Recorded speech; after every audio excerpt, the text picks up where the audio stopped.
Bueno, un gran saludo. Muy buenos días, muy buenas tardes donde nos encontremos.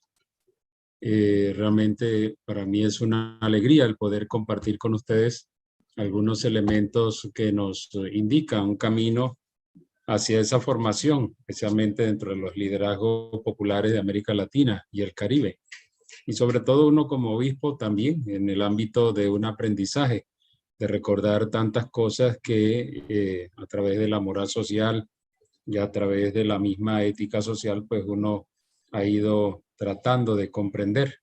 Y por eso quiero compartir con ustedes algunos elementos dentro del ámbito de la doctrina social de la Iglesia sobre el destino universal de los bienes, justicia social, aunque sea tener como una especie de una lectura crítica, una lectura comentada de algunos textos y de algunos aspectos que nos dan una especie de apertura a lo que pudiera ser pues investigaciones posteriores en el ámbito que nos compete.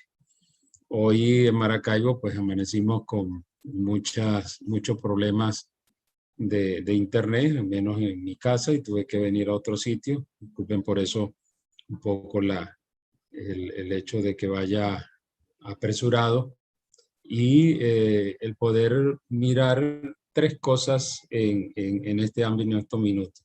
Primero, una fundamentación que vamos a hacer sobre este ámbito del destino universal de los bienes. Luego, una conceptualización y tercero, un breve recorrido histórico sucinto, especialmente de los papas y el magisterio papal que da pie pues a una doctrina. No hay tiempo para detenerse pues en otros ámbitos. Nosotros sabemos que estamos ante un mundo regido por dos ideologías radicales, que es el capitalismo liberal y el socialismo colectivista. Que recordar lo que el Papa pues nos ha dicho de las ideologías, que muchas veces las ideologías se valen de la persona, se sirven de la persona, son elementos autorreferenciales y que busca eso, su propio bien. Y por ende, pues las categorías como ideológicas del capitalismo liberal, como el socialismo colectivista, pues lo ubicamos dentro de ese ámbito. El capitalismo liberal pues defiende la propiedad privada de forma absoluta, basándose en la libertad. Es decir, al ser lo que se quiera, sin límites morales muchas veces, y donde las personas se ponen al servicio de las cosas. Y el socialismo colectivista que busca abolirla en su totalidad basado en la igualdad. Hace, en este caso, el sentido de esta igualdad desde un ámbito, si se quiere, centralista, donde todo está referido a una economía de Estado y donde el Estado pues es el que distribuye todo. O sea, hay una regulación de esta igualdad, sobre todo medir en función de las necesidades y no tanto en función del desarrollo. La doctrina social de la Iglesia propone el principio del destino universal de los bienes y el valor de la justicia social para la construcción de la fraternidad que armoniza la libertad, la justicia y la igualdad. Cuando hablamos de justicia social, podríamos recordar pues esa definición de San Agustín, dar a cada quien lo que merece. Es decir, aquello que por derecho tiene derecho la persona, lo que le es debido a la persona. Y en este caso, fíjense que abarca estos dos valores, libertad e igualdad, pero en un tono de justicia, que es fundamental en todo el ámbito de la doctrina social de la Iglesia. Bíblicamente podemos basarlo en el texto del Génesis 1, 28-29, que es recogido por Gaudium Stepes en el número 69. Recuerden que esta es una constitución pastoral que nos pone a tono, especialmente a la Iglesia, en relación al servicio de la vida, al servicio del mundo. Este texto es bueno que lo tengamos presente, lo analicemos, tratemos de entenderlo, porque es el que nos da como la base y el tono fundamental para poder entender todo este ámbito del destino universal de los bienes. Piensa que Dios ha destinado la tierra y todo cuanto ella contiene para uso de todos los hombres y pueblos. Es decir, no hay una discriminación ni entre personas, ni entre pueblos, ni entre culturas.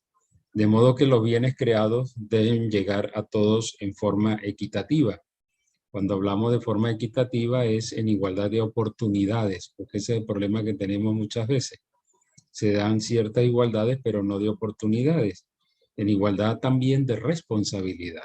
Es decir, no solamente las oportunidades que se puedan tener, sino también la responsabilidad que cada uno de nosotros y el pueblo en general puede tener ante estas oportunidades.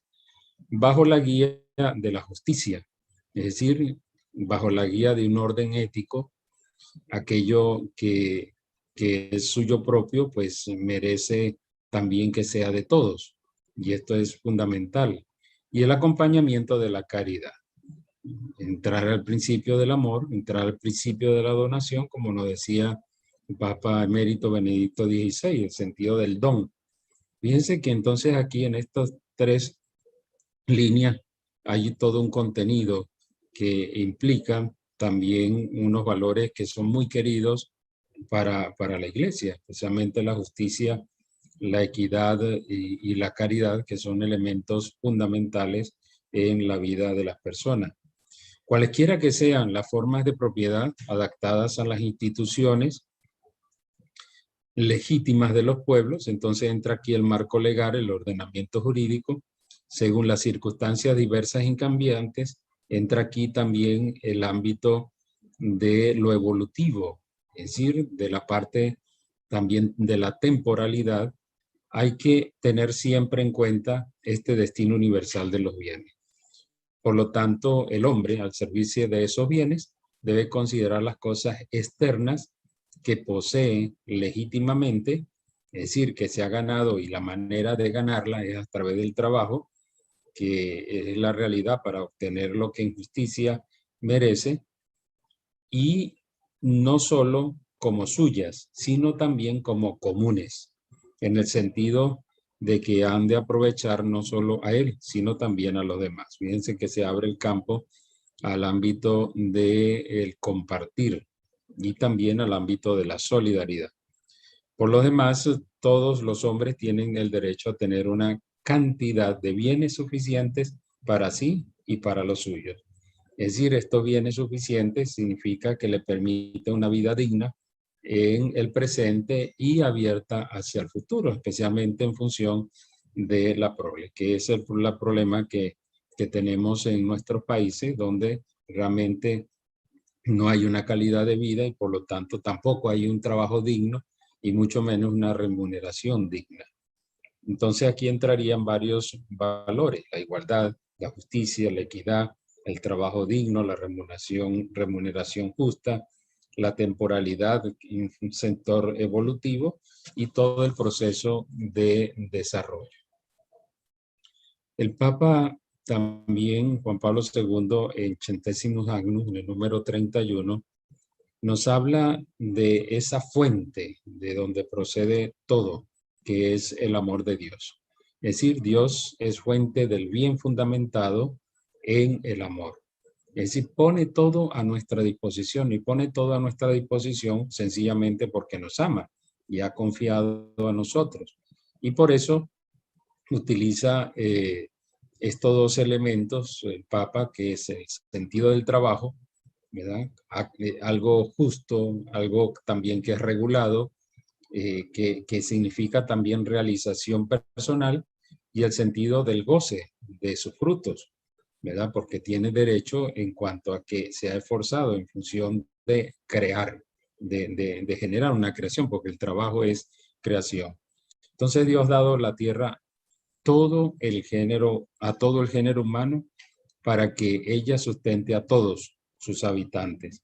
Es decir, volvemos nuevamente al pensamiento que no hay distinciones, a todos por igual y en todas las épocas, y a todos con los mismos derechos. Esto es fundamental.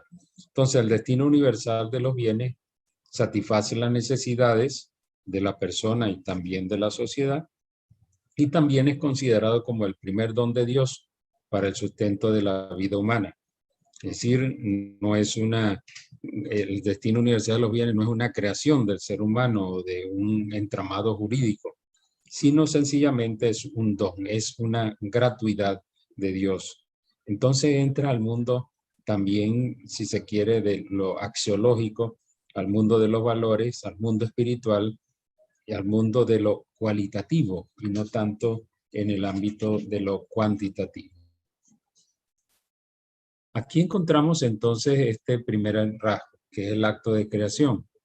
Y en este acto de creación encontramos la criatura que somos cada uno de nosotros, hechos a imagen y semejanza de Dios. Es decir, que Dios se refleja en nosotros. ¿Y refleja qué? La dignidad. Y por ende vamos encontrando allí un camino, si se quiere, axiológico, que nos ayude a poder valorar también aquello que está hecho para nosotros, para nuestra propia realización. Y comparte la realidad natural con la madre tierra, el ser humano. Es decir, no somos algo separado de la naturaleza, separado de la creación. Y esto ha hecho mucho hincapié el Papa desde su inicio, el Papa Francisco, y ahora en Laudato Si, pues lo pone explícitamente. Es decir, formamos parte de un todo común y por eso queremos trabajar hacia una ecología integral y no esas divisiones que se daban entre el ser humano y la naturaleza, entonces el medioambientalismo, etc. No, hoy se habla de una ecología integral. ¿Y por qué integral? Porque todo está conectado, como dice el Papa. Recuerdo muy bien un profesor de filosofía de la historia que decía que uno agarra una flor y agarra un pétalo de la flor y lo separa de la flor y se conmueve el universo, porque todo está integrado y esto es fundamental. Entonces, su desarrollo, el desarrollo del ser humano, le implica poseer cosas que le ayudan a realizarse como persona. Y esto, poseer, significa un proceso de desarrollo humano donde entra la inteligencia, donde entra también las habilidades, donde entra todo un conglomerado de elementos que ayudan pues, a que esa persona se desarrolle en su trabajo y un trabajo por hacerse persona fundamentalmente. ¿Ven? Es decir, desarrollarse en sus capacidades, pero desarrollándose en sus capacidades se hace cada día más persona. Entonces, en el compendio de doctrina social, en el número 171, encontramos que la persona no puede prescindir de los bienes materiales que responden a sus necesidades primarias y constituyen las condiciones básicas para su existencia. Y estos bienes les son absolutamente indispensables para alimentarse y crecer, para comunicarse, para asociarse y para poder conseguir las más altas finalidades a que está llamada. Y cada uno de estos elementos va dando un ámbito de desarrollo de la persona humana. Alimentarse y crecer, un desarrollo humano integral. Comunicarse, somos seres en relación con otros, es decir, se vence el individualismo. Asociarse, nosotros no somos personas, digamos, que vivimos aislados, tenemos responsabilidades por los otros y realizarse como persona en proyección también de futuro, que es fundamental en la vida humana. Dentro de esta fundamentación encontramos tres elementos. Un primer elemento es que no somos simple materia, ¿verdad? Hay un espíritu que vive en y con nosotros, es decir, que Dios insufló pues el aliento de vida, como dice Génesis 2:7, y por lo tanto se abre al ámbito espiritual, al ámbito también de los valores, al ámbito axiológico, aquello que no podemos nosotros contar, sino que es una cualidad que está dentro de nosotros. Y el ser es vida, es sentido, es existencia, es relación, ¿verdad? Es decir, este ser tiene una creación en sí mismo, mientras que el tener es posesión, es cosa, es dominio y puede llegar incluso a generar en nosotros una cosificación. Pero sabemos nosotros que el ser prevalece ante el tener, aunque necesita este tener para poder también realizarse como ser. Entonces es una interacción donde, bueno, la decisión la tenemos en nuestra libertad. San Pablo VI decía, el desarrollo no se reduce al simple crecimiento económico para ser auténtico, debe ser integral, es decir, promover a todos los hombres y a todo el hombre. Populorum Progressio 14, que es una frase famosa y la hemos citado muchísimo.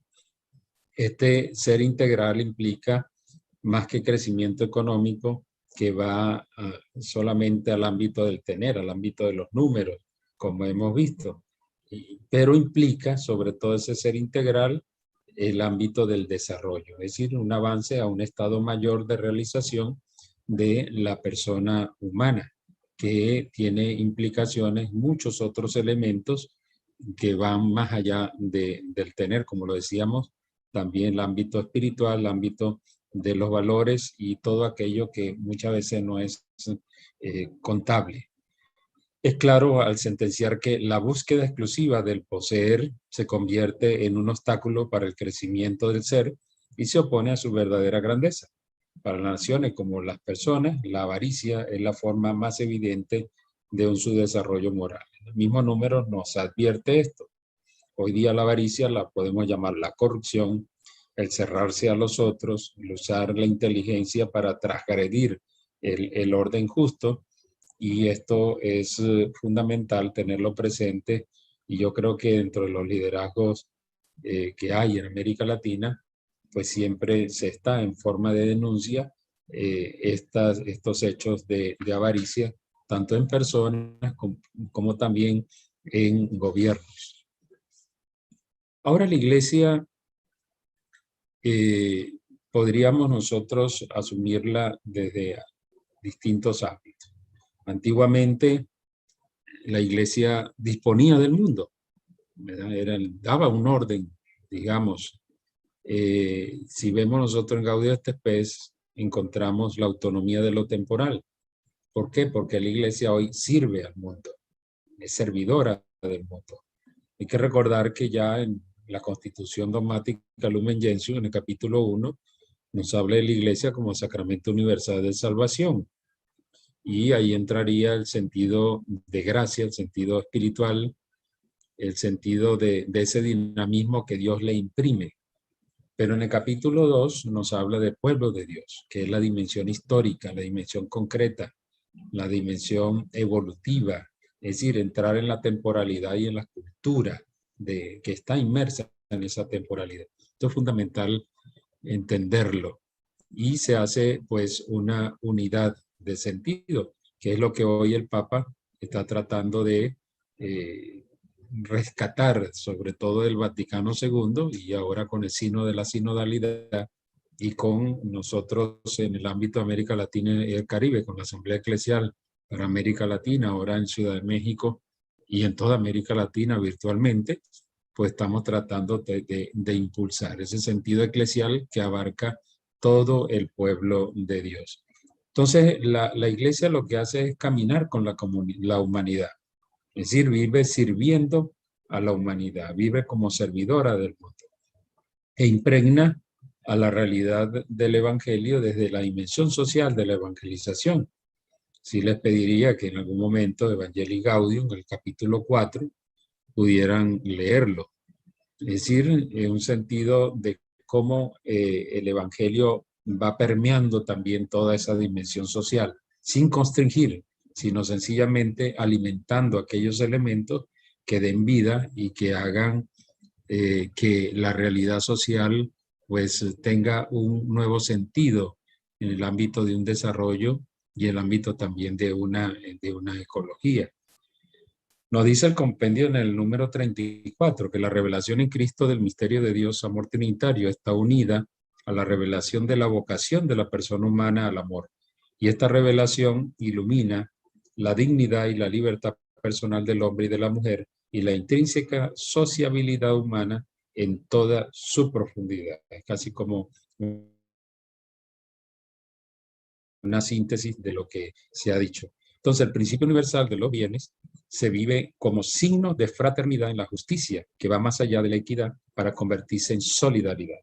Fíjense que son también valores y principios que la Iglesia en su doctrina va compartiendo. Y para el Papa Francisco nos quiere ayudar sobre todo en la dimensión de construir una comunidad con equidad y una comunidad también que se viva en el ámbito de la solidaridad, y es solamente recordar los 4 principios que él nos da. El tiempo es superior al espacio, donde hay que generar procesos que dejen huella antes que espacios de poder. En segundo lugar, la unidad prevalece ante el conflicto. Es decir, nosotros podemos entrar al conflicto, pero no quedarnos en el conflicto, sino, como siempre tratamos de hacer, resolver el conflicto, pero no quedarnos en el conflicto porque generaría mayores conflictos. Lo que hay que buscar es un consenso y sobre todo un sentido de unidad que prevalezca antes que el conflicto. En tercer lugar, la realidad es más importante que la idea. No podemos vivir permanentemente en un idealismo, ¿verdad? Sin entrar al plano de la realidad, que es un plano conflictivo, como ya lo decíamos, pero es un plano también que es realizable y es fundamental entonces el poder saber connotar, y por eso en América Latina nosotros seguimos con nuestro método, ver, juzgar y actuar. Es decir, ver la realidad, someter la realidad, someternos a esa realidad, discernir esa realidad y ver lo que el Espíritu Santo va queriendo para la iglesia y también para los pueblos.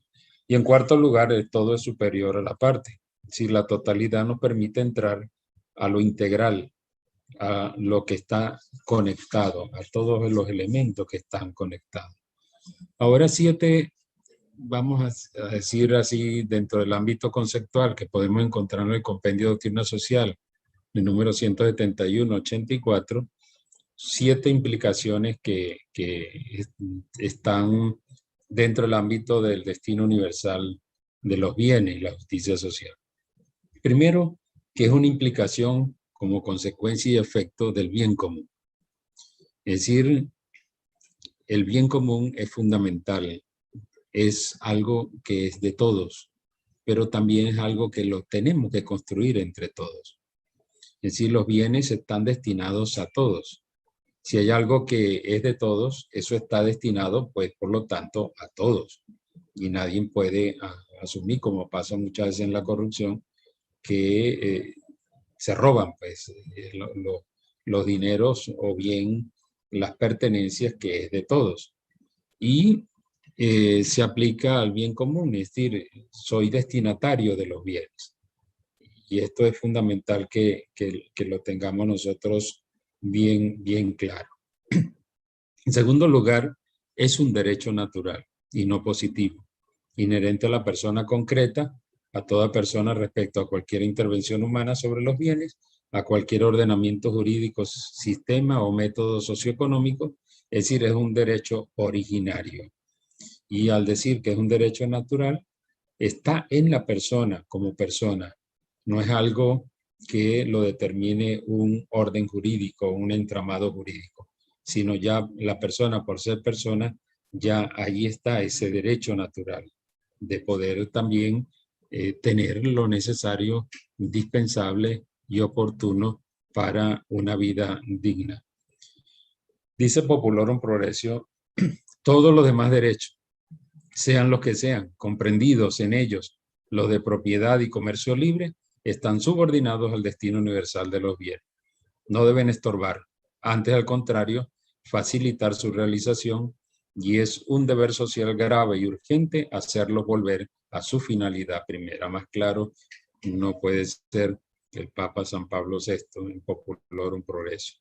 En tercer lugar, requiere un ejercicio justo y ordenado e intervenciones normativas, que son frutos de acuerdos nacionales e internacionales, y también un ordenamiento jurídico. Es decir, no es que cada quien pueda hacer lo que quiera con estos bienes universales, sino que debe haber una regulación. ¿A favor de qué? De la equidad en función de una solidaridad. Y esto es fundamental y por eso están los ordenamientos jurídicos, es decir, las disposiciones legales que van apareciendo pues en cada país. En cuarto lugar, exige velar con particular solicitud por los pobres, reafirmando la acción preferencial por ellos. O sea que este ordenamiento legal debe buscar la equidad, donde todos puedan ser partícipes y partícipes de estos bienes. Y el Evangelio de la Bienaventuranza debe regir allí. Es decir, trabajar para poder entonces vivir dignamente. Y eso tiene que ser propuesto dentro de un ámbito específicamente de opciones. Y al darles, vamos a decir así, las cosas indispensables, como nos dice el Papa Francisco, le estamos dando no dádivas, sino le que estamos devolviendo lo suyo. Y esto es también un ámbito de la doctrina de la Iglesia que estamos desarrollando. En quinto lugar, invita a una visión de la economía inspirada en valores morales, a la creación de riqueza, al desarrollo integral de cada hombre y de todos los pueblos, pero no dirigido hacia el lucro, la acumulación, sino dirigido hacia un compartir en equidad. En sexto lugar, no se opone la propiedad privada, sino que se realiza a través de ella, que es un medio y que no es un fin, un medio para participar del destino universal de los bienes, es la propiedad privada. Y va también de lo particular, pues, a lo universal. Ya diremos algo sobre esto. Y la propiedad privada se adquiere por el trabajo y es garantía de recto orden social. Debe ser accesible a todos por igual y por tanto no es absoluta ni intocable, sino que tiene una función social. Y en esto el magisterio y los papas pues han insistido muchísimo, la función social de la propiedad privada. Y aquí entraría entonces un elemento que es fundamental, que es el trabajo. Y el Papa San Juan Pablo II lo ha dicho, es el centro de la cuestión social, el trabajo. Y el trabajo pues ayuda a la realización de la persona y también a la creación como sujeto, primero en el ámbito de la creatividad, de lo que hace, luego el empeño y las exigencias de su inteligencia y también el ámbito de la voluntad en la libertad de lo que realiza. Tres, como conclusiones, diríamos, el destino universal de los bienes comporta, primero, un esfuerzo común dirigido a obtener para cada persona y para todos los pueblos las condiciones necesarias de un desarrollo integral. Son condiciones necesarias. No es algo que es dádiva, sino que es necesario, es fundamental. En segundo lugar, la contribución de todos a contribuir, el empeño, perdón, de todos para contribuir a la promoción de un mundo más humano, de mutua interrelación que venza el individualismo y promueva la solidaridad. Traería aquí que todo aquello que sea en orden de la creación tiene que buscar que el ser humano sea cada vez más humano, el ser humano sea cada vez más ser, siendo con los demás, en un proceso de interrelación. Y en tercer lugar, una llamada del Evangelio a todas las personas para evitar las tentaciones del deseo de poseer especulativamente y asumir el camino del compartir desde la gracia y el ejemplo de Jesucristo. Ustedes tienen ahí los textos bíblicos de donde sale esta afirmación. Por eso es una llamada del Evangelio. Para nosotros los cristianos es fundamental, ¿no? Ahora, un breve recorrido histórico desde León XIII, Rerum Novarum, en 1891, cuando se empezó a generar todo este proceso de doctrina social de la Iglesia, o pensamiento social de la Iglesia. El Rerum Novarum y el Papa León XIII hablaba de un trabajo o bien como un oficio donde se procura poseer algo como propio, ¿no? Para su sustento, pero también tiene una relación hacia el futuro de la persona, es decir, es para su vida futura, la presente y la futura. Pero lo poseído tiene una finalidad común, que es algo que se comparte, es algo que no solo me pertenece a mí, sino también que tiene una dimensión común. Por ejemplo, en el ámbito de la familia, en el ámbito de la comunidad, hay bienes compartidos, hay bienes que son propiedades de uno, pero que se comparten y también ayudan a realizarse tanto la persona como la comunidad. Pío XII, hay un radiomensaje, recuerden que en aquella época pues usaban mucho los radiomensajes Solenità en 1941, y él hablaba de que todo hombre, por ser viviente dotado de razón, tiene efectivamente el derecho natural y fundamental de usar los bienes materiales de la tierra, quedando eso sí a la voluntad humana y a la forma jurídica de los pueblos el regular, más particularmente la actuación práctica. Es decir, ahí el uso viene de la tierra, que es un derecho natural y fundamental, pero tiene una regulación. Y esto es fundamental también en el ámbito de nuestros pueblos, en el ámbito de lo jurídico. Y algo que es clave en este mismo radiomensaje, que el derecho originario sobre el uso de los bienes materiales, por estar en íntima unión con la dignidad y con los demás derechos de la persona humana, ofrece a esta, con las formas indicadas anteriormente, base material segura y de suma importancia para elevarse al cumplimiento de los deberes morales. Es decir, hay un derecho originario, que es el uso de los bienes materiales, pero ese derecho originario pues da también esta facultad de poder mirar otros ámbitos que ya no es lo material, sino que es el ámbito de lo moral. Si queremos decir algo, podríamos también decir de lo espiritual, que es el respeto al otro, que es la solidaridad, que es la caridad, que es la integración juntamente con el otro. San Juan 23, en Mater Magistra y Pace in Terre, también tiene ese mismo pensamiento, ¿no? Se habla del tema de los derechos del hombre y también el derecho de los medios necesarios para el decoroso nivel de vida. Y ahí exponen pues algunos de estos elementos, es decir, enmarca el derecho universal de los bienes en los derechos del hombre, y por eso enuncia como tres de estos derechos, que es el derecho a la existencia, el derecho de integridad corporal y el derecho de medios para una vida digna. Fíjense ustedes que él asume y pone en un mismo entramado pues estos tres derechos que tiene el hombre de vivir, el hombre también de una integración corporal que implica también un relacionamiento con los demás, y a su vez, ¿cómo va a ser para subsistir? Necesita un medio para una vida digna.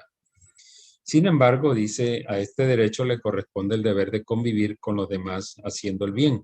Por eso no basta, por ejemplo, reconocer al hombre el derecho a las cosas necesarias para la vida, si no se proclama en la medida posible que el hombre posea con suficiente abundancia cuando toca a su sustento.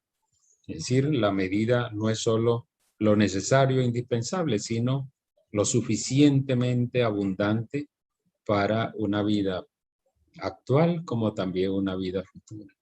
Y esto está muy cuestionado en muchos de nuestros países. Lo hablo por Venezuela, donde apenas la remuneración mensual oscila entre 8 y 10 dólares mensuales. ¿Cómo se va a sostener y cómo realmente se puede tener una vida digna en ese ámbito? Además de el deterioro de lo que es la forma como se puede obtener pues este destino universal de los bienes, que si no es a través del trabajo y el deterioro de ese trabajo como tal.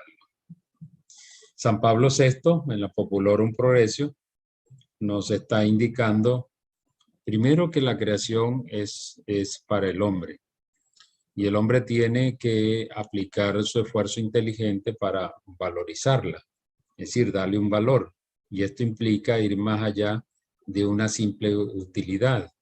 Es decir, es un ser vivo, las criaturas es un ser vivo. Y por lo tanto, hace un esfuerzo para poder comprenderla, pero también para poder transformarla. Y luego el destino de la tierra es dar vida a la persona, que esto es fundamental, ¿no? El destino de la tierra es dar vida a la persona, no es la acumulación, sino sencillamente hacer que la persona se realice. Por eso dice que la propiedad privada no es un derecho absoluto y está subordinado a la justicia, pues el desarrollo integral del hombre no puede darse sin el desarrollo solidario de la humanidad. Es decir, la propiedad privada, como le decía anteriormente, no es un derecho absoluto ni intocable, priva la razón o utilidad social, está subordinada al derecho común de los bienes y es solo un instrumento para el respeto del principio del destino universal de los bienes. En última instancia, la propiedad privada es un medio, no es un fin. Y también, pues, San Juan Pablo en Labores Exercens, centésimos años, pues nos refiere a esta realidad. Pero en el número 19, Labores Exercens, da esta afirmación. A este respecto volvemos de nuevo al primer principio de todo, el ordenamiento ético-social, el principio del uso común de los bienes. Es decir, es el primer principio de todo ordenamiento ético-social. Tenemos nosotros todo digamos, una bondad en este pensamiento para poder entonces dinamizar todo lo que es el sentido de la solidaridad, del compartir, de la integralidad de todo lo que es el ámbito del desarrollo. Por eso el Papa también dice que los medios de producción no pueden ser poseídos contra el trabajo, ¿verdad? Y ni siquiera pueden ser poseídos para poseer. El único título legítimo para su posesión es que sirva al trabajo y que haga posible el destino universal de los bienes. Servir al trabajo significa servir a la persona y a toda su capacidad de creación, que esto es fundamental. Y siempre hay, por lo tanto, una deuda histórica en impartir pues, la justicia social en una realidad de desigualdad, como vive nuestra América Latina y el Caribe. Y por último llegamos al Papa Francisco. En Laudato Si nos habla del principio de la subordinación de la propiedad privada al destino universal de los bienes. Y por tanto el derecho universal a su uso es una regla de oro del comportamiento social y el primer principio de todo el ordenamiento ético social. Esto es fundamental y es en los últimos tiempos, apenas en 2015, que el Papa asume pues este pensamiento, una regla de oro. Es este derecho universal a su uso y por ende pues es digamos, el derecho que tiene el ser humano a su realización personal como también realización social. Y es donde pues el Papa también propone ya el ámbito del medio ambiente como un bien colectivo, ¿no? Al cual hay que cuidar, pero también hay que generar una relación axiológica, una relación de valores, porque es un patrimonio de toda la humanidad y responsabilidad de todos. Y quien se apropia algo es solo para administrarlo en bien de todos. Si no lo hacemos, fíjense ustedes esta frase, cargamos sobre la conciencia el peso de negar la existencia de los otros. Es decir, un medio ambiente es un bien colectivo, un patrimonio de toda la humanidad, pero también es responsabilidad de todos. Y apropiarse para administrar este bien es de todos. Y esto es fundamental, el que lo podamos nosotros pues también avalar y realizar. El Papa Francisco en Evangelii Gaudium y Fratelli Tutti, y culmino con esto, nos habla también de un ámbito que es fundamental, que es la solidaridad. Y esta solidaridad implica el reconocer la función social de la propiedad y el destino universal de los bienes. Es decir, que este destino universal de los bienes es anterior a la propiedad privada. La propiedad privada es un medio para poder realizarlo en cada uno de nosotros y también en nuestros países. Esta propiedad privada, el Papa habla que es un derecho secundario y derivado pues de este principio universal de los bienes, que esto es bueno que lo tengamos, porque dentro del ámbito del individualismo tan grande que existe bueno, en la sociedad, en el mundo entero, vemos cómo muchos utilizan la propiedad privada sencillamente para la acumulación. Recuerden que los padres de la iglesia decían a todo eso que tienen ustedes en el armario y que ya ustedes no utilizan, eso no son sobras, eso le pertenece a otro. Y si eso lo regresan a los pobres, no es como una limosna, sino sencillamente como propiedad propia, vamos a decir redundantemente, en el ámbito de la igualdad. Por lo tanto, hay unas consecuencias concretas dentro del funcionamiento de la sociedad, que es el cuidado de la madre tierra, que es fundamental porque es la que nos permite, y volvemos al inicio con el acto creador, pues gozar de las realidades terrenales, de las cosas, vamos a llamar así, que nos permiten también realizarnos como seres humanos. Animar una ecología integral, que es lo que el Papa nos está pidiendo, una ecología integral donde todo está integrado, donde nosotros estamos también metidos, sumergidos, pero como actores también, al igual que la Madre Tierra. La solidaridad, que implica la equidad, que es fundamental, y la responsabilidad ética ante la creación, que son elementos fundamentales que se abren, bueno, en esta nueva etapa que estamos nosotros asumiendo en la vida de la iglesia y también de nuestra sociedad. Bueno, esto ha sido sencillamente un recorrido histórico para recordar que ya lo que muchos de ustedes saben, especialmente en este ámbito, y saber que nos toca a nosotros, tenemos esta oportunidad de interacción, ya muchos lo hicieron a través del tiempo de escucha, de preparación hacia la Asamblea Eclesial de América Latina, el poder asumir con gallardía, valentía, lo que es la defensa integral de todo lo que es la madre tierra y sobre todo de quienes estamos en ella, en un sentido de una ecología integral. Bueno, les agradezco y muchas gracias por la escucha.